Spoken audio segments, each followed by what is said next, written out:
Sa mga oats na to, ano to, wala. Sila nga ba parang napakahirap decision na dapat sa ating gawain at ba siya? Tayo ay nagtatap na ng regro o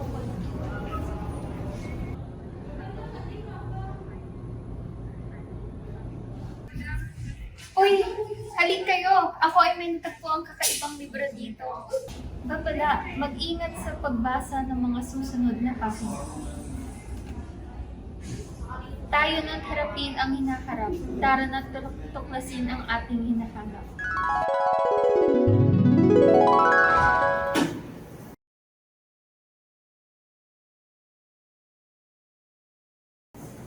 Oh! Where na na punta? Ba't ka ganyan mag-talk? What happened sa mga itsura natin?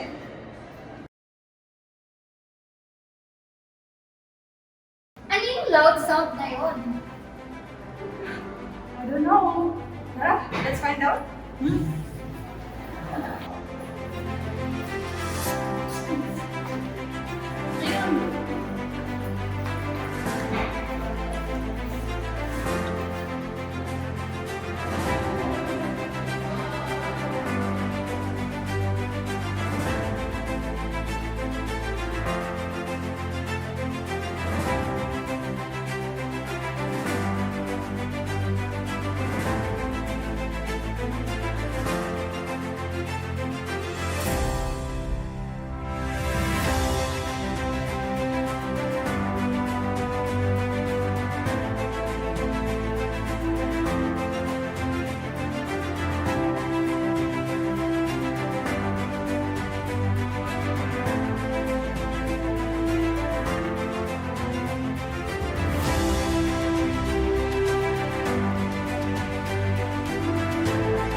tayo dito sa National University Baliwag nung binasa ni Karin yung libro.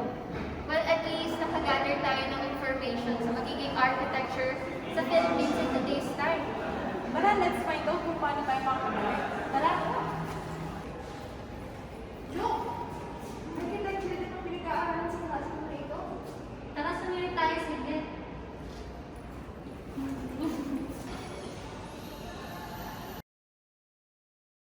Good morning, students. Today, at the History of Architecture class, we will be talking about post-independence and postmodern architecture here in the Philippines. But before officially starting our lesson, let me first show you this short clip as an overview of our topic.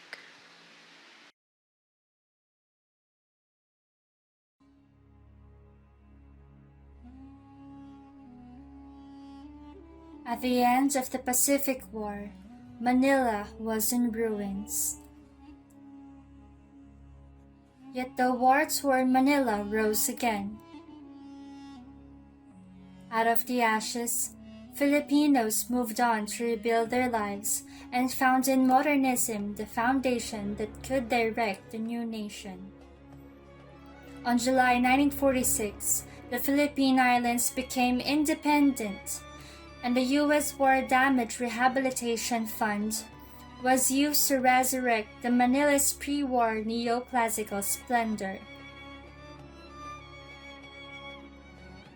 The Manila City Hall, Post Office Building, Agriculture and Finance Buildings, Legislative Building, and a group of buildings of the University of the Philippines in Manila were rebuilt approximating the original plans.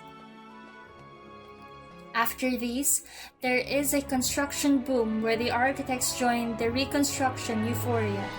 Post-war austerity meant straightforward and no-nonsense architectural forms, which was supplied by modernism.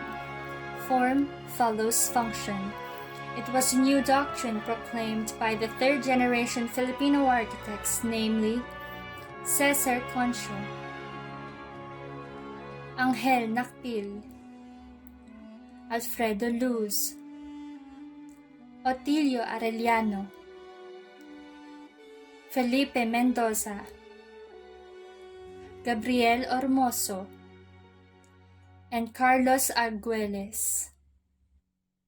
Modern architecture simplified geometries, which were in accordance to the demands of honesty expressed in materials, structure, and form, maneuvered and restrained rather than indulgence, valuing simplicity over complexity.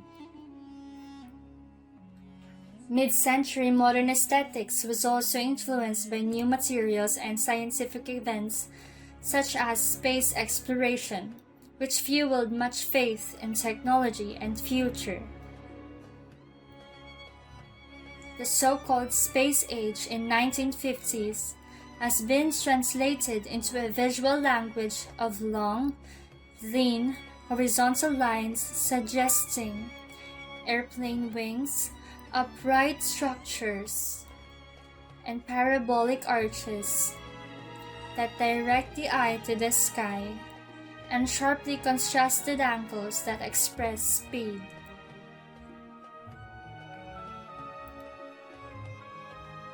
Innovations such as reinforced concrete, plastic, and steel made it possible for architects to manipulate building where it became similar or relative to sculptures. Advanced engineering techniques also allowed new shapes and structural configurations to be applied to thin concrete shells, concrete folded plates, and space frame structures. Soft modernism experimented in the sculptural potential of concrete's plasticity to create soft organic forms with the use of thin shell technology. Folded plate was a roof structure whose strength and stiffness was derived from a pleated or folded geometry. is a special class of shell structure formed by joining flat, thin slabs along the edges so as to create a three-dimensional structure. The brisole, sun baffles, and pier screens are devices applied externally to tropical areas and modulate the climate-insensitive designs of the international style. An improvement of the brisole and the pierced screen was extensively adopted in Manila during the 1960s. The pierced screen functioned mainly as a diffuser of light and doubled as a decorative layer for the exterior. It is fabricated from perforated concrete or ceramic blocks. Precast concrete or aluminum bars with various ornamental punctures. After the oil crisis of 1973, architects began to realize the failures of modern buildings in the tropical climate. As such, Filipino architects were compelled to backtrack and reevaluate vernacular buildings traditions as sources of energy-efficient design, which in effect gave rise to modernist trend known as tropical regionalism. With the amendment of Manila Ordinance No. 4131 in the 1950s, a high-rise fever swept and redefined Manila's skyline. Angel Nakpil Specache Building, considered as the first skyscraper in the Philippines, reached 12 stories high. The Insular Life Building was the first office building to surpass the old 30-meter height restriction, ushering the vertigo trend in Makati. To address the widespread homelessness, the People's Home Site and Housing Corporation, now known as National Housing Authority, new suburban communities were developed in Quezon City project sites. These projects offered various types of low-cost concrete bungalow units. The bungalow thus became the convenient model for post-war housing. For middle-income household residential units, infill and life homes were designed on the modular planning system by Carlos Arguelles. In upscale subdivisions established by the Ayala and Ortigas families, homes were designed not by company architect, but by an architect commissioned by the individual homeowner. Such allowed a great variety of domestic architecture, in which the size of the carport was an index of status.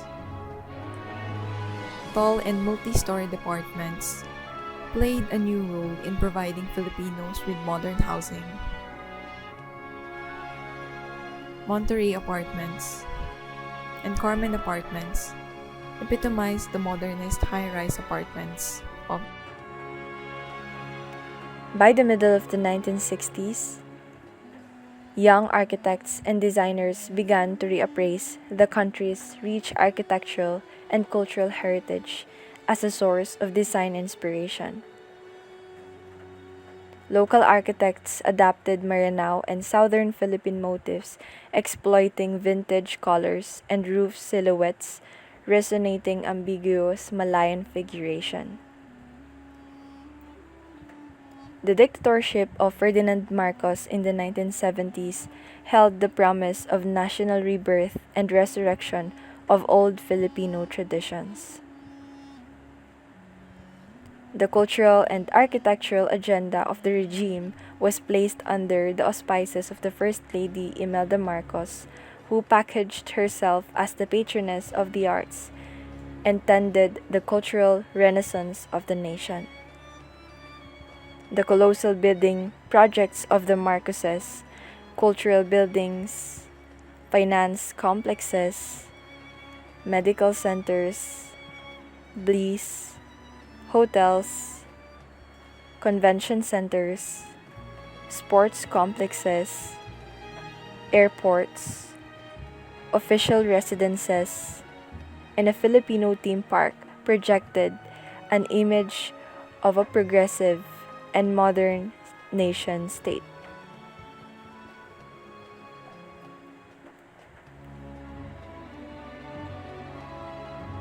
The essential characteristics of the Bahay Kubo are reinterpreted by means of crisp modernist vocabulary in the cantilever projections in Leandro Luxin's buildings at the Cultural Center of the Philippines complex. The CCP Main Theater, Folk Arts Theater, Philippine International Convention Center, and the Philippines Center for International Trade and Exhibitions demonstrate Luxin's application of abstract cubist principles to distill the essential and floating qualities of the Bahay Kubo into sculptural edifices. A more profound allusion to the Bahay Kubo and a departure from the modernist box is Luxin's design for the National Arts Center. The pyramidal superstructure evoked the roof lines of Austronesian stilt dwellings. Such imagery was later rehashed for the other state buildings like the Batasan Pambansa and Baguio Convention Center, taking the same romantic nationalist strategy. Francisco Mendoza used an imitative and straightforward approach for his Tahanang Filipino or Coconut Palace.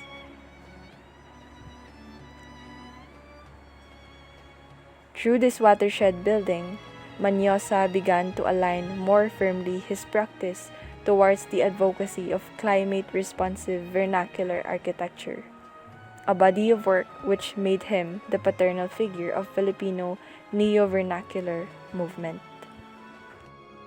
Modernism in the Philippines began to lose its popularity by the 1980s, as many came to realize that the austere modernist boxes were boring and lacked character.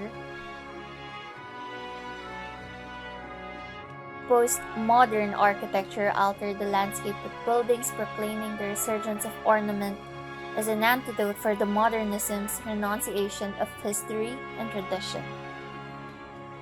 The minimalist dogma of modernism, less is more, was supplanted by a counter-doctrine, less is a bore. Postmodernism adopted a populist aesthetic language heavily influenced by classical architecture.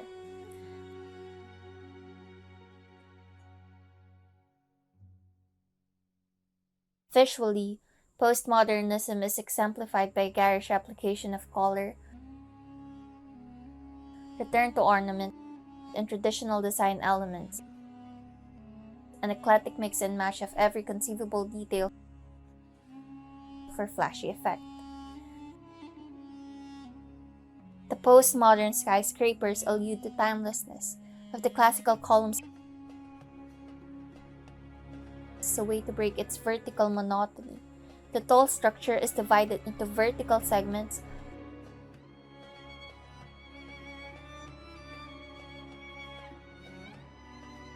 and crown. Typologically, the formula called tower and podium is predominantly adopted for commercial and corporate towers due to their mixed use potential. The theme park techniques of image making suitably termed Disneyfication results in a place of manufactured and controlled imagination.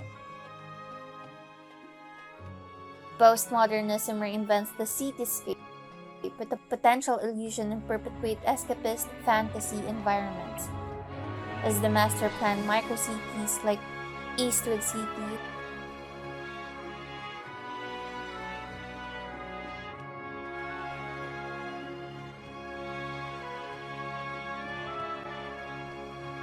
the retail environment of Mecca and Greenbelt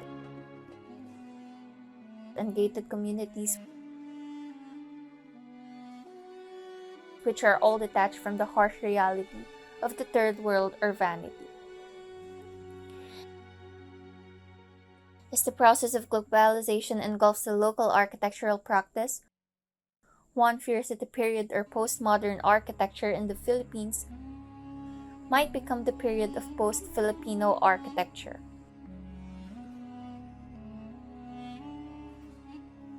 But as always, the Filipino will prevail.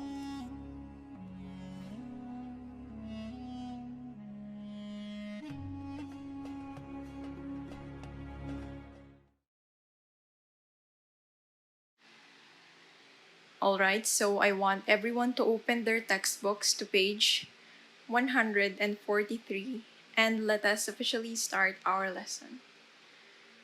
So, the postmodern history of architecture is all about. Wow, we learned so much sa class at kanina sa video ng World Architecture Day 2022. Oo nga, now we have more than enough information para sa ating assignment kay Architect Brian. Okay, but the problem now is, paano tayo babalik? Huwag niyo tayong bumalik. Ayoko na magpasa ng assignment. Mas masaya rito. Tama. The student said earlier na ito raw ang library ng university na ito. Sisi teleported mula sa book na nakita natin doon sa library noon. Baka makabalik din tayo gamit yung libro na nandito. Okay, now let's look for the book then. Girls, I think I found it.